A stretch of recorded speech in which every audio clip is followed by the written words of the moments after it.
Welcome back to 2 Wants to Know. Attorney General Josh Stein is with us taking your questions.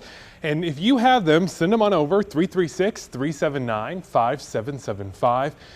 Sir, earlier today you were with a police organization talking about new advancements in law enforcement. What's new right now? Because it seems like every day there's more and more shootings and it's getting more and more violent out there, and we need some new bright shining pieces of hope.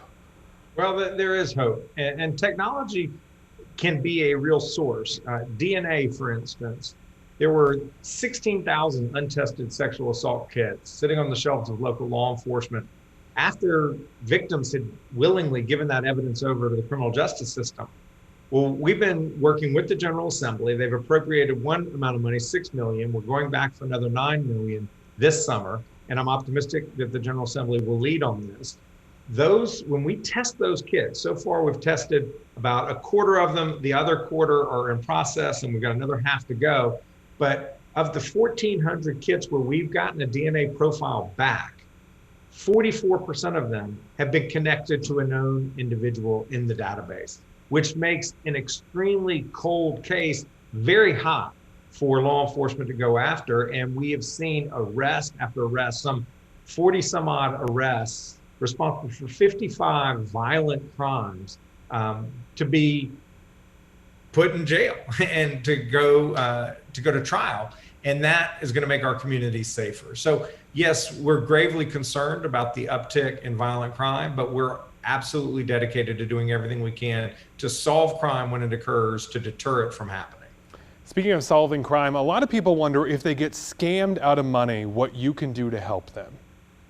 We will do everything we can, but honestly, it's very difficult to get the money back once it's been lost, because most of the criminal scammers are offshore. Many of them are in India or Jamaica or Nigeria or Eastern Europe. And when they get the money, it's very difficult to work with international law enforcement to get it back. So what we ask people to do is pause and ask somebody before you act. If anything feels odd to you, somebody's asking you for money or making a threat or saying you won an award that you don't remember entering, then just call our office. We have a toll-free number, 877-5-NO-SCAM, or ask a trusted relative, a lawyer, an accountant, anybody, because you want to stop it from happening rather than try to get the money back. It's so difficult to do so.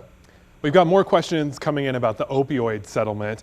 One man says, my wife suffers from chronic pain from back issues, and she's having trouble finding a doctor that will prescribe to her now because of all the crackdown. What would you say about that?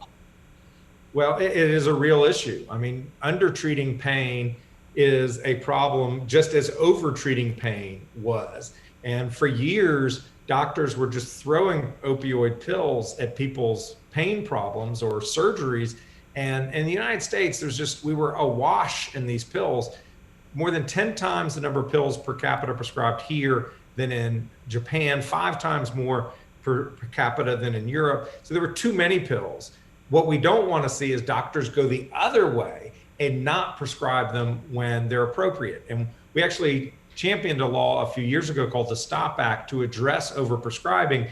And we were very explicit that the restrictions only apply to acute pain, meaning when you broke your arm or you have your wisdom teeth taken out, not chronic pain, which afflicts, sadly, too many North Carolinians. Someone else said, we need recovery programs that are free. Most addicts don't have insurance. Will this money help with that? It absolutely will. And frankly, what North Carolina needs to do is join almost the entire rest of the country and accept the federal government's offer to expand Medicaid in this state. It's the single most important thing the General Assembly could do to fight opioid, because as the viewer rightly described, many people with addiction do not have health insurance. And so paying for that treatment, they don't have a means to do so.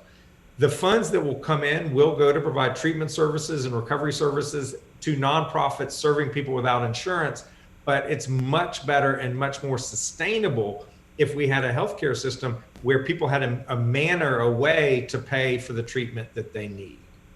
Well, thank you so much. We'll have you back on as the money comes in, I'm sure, many times talking about where it's going.